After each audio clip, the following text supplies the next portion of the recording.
ముఖ్యమంత్రి పచ్చి అబద్ధాలు చెప్తాండు. పోయిన తాప వర్షాలు పడలే, అందుకే కరువు వాతావరణం వచ్చింది, నీళ్లు లేవు, అందుకే పంటలు ఎండిపోతున్నాయని దగుల్బాజీ మాటలు, దొంగ మాటలు మాట్లాడుతుండు.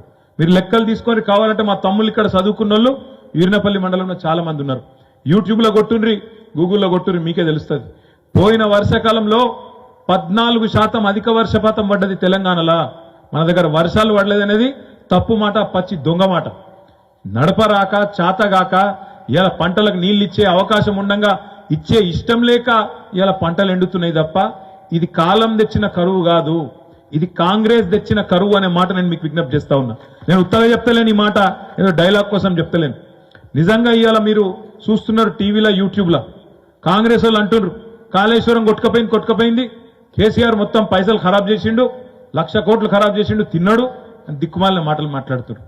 అసలు కాళేశ్వరం అంటే ఏందో కాంగ్రెస్ వానికి కాదెలదు, సున్నా తెలియదు, ఏం తెలియదు అని ఏది పడుతుంది నోటికి వచ్చినట్టు అర్రుడు, నోటికి వచ్చినట్టు మాట్లాడు.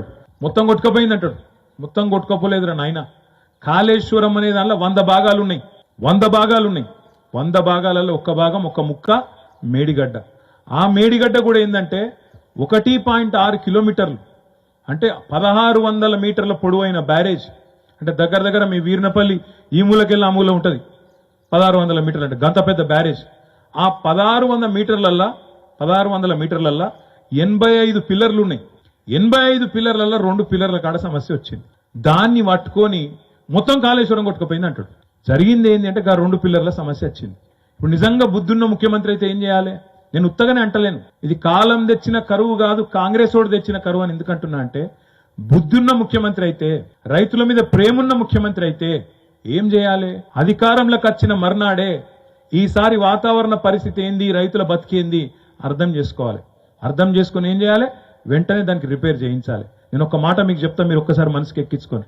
నేను కరీంనగర్ పోయినప్పుడు నాతో ఒక రైతు అన్న, శ్రీనివాస్ రెడ్డి అని, ఆయన అన్నాడు నాతో, అన్న కేసీఆర్ ఉంటే ఏం చేస్తున్నానో తెలియదు కానీ మాకు మాత్రం అమ్మతో నీళ్ళు ఇస్తుండే, ఈ పరిస్థితి కేసీఆర్ ఉంటే రాకపోతుండే అనే మాట అన్నాడు.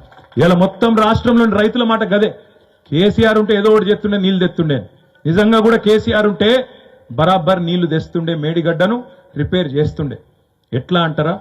కేసీఆర్ డిసెంబర్ 3 నాడిగిన ముఖ్యమంత్రి అయితే అదే సాయంత్రం అదే రోజు మొత్తం కాంట్రాక్టర్లను, బిన్ట్రాక్టర్లను, ఎవడైతే ఆ పనిచేసేవాడు ఉంటాడో గుత్తేదారులను అందరిని పిలిపించి కూర్చోబెట్టి, నాకు మీరేం చేస్తారో తెలియదు, 2 నెలల మొత్తం మళ్ళా పకడ్బందీగా పొక్తా కావాలి, దానికోసం అవసరమైతే దేశంలో ఉండే 5,000 టిప్పర్లు తీసుకురండి, 4,000 ప్రొక్లైన్లు తీసుకురండి, మొత్తం ఆడ పని పెట్టుండ్రి, 2 నెలలు నాకు కావాలి, మా రైతులకు నీళ్ళు ఇస్తా అని చెప్పి గల్లబట్టి పని చేపిస్తుండే, కూర్చోబెట్టి పని చేస్తుండే. ఒక గది, ఒక ముఖ్యమంత్రికి ఉండవలసిన కమిట్మెంట్ గది.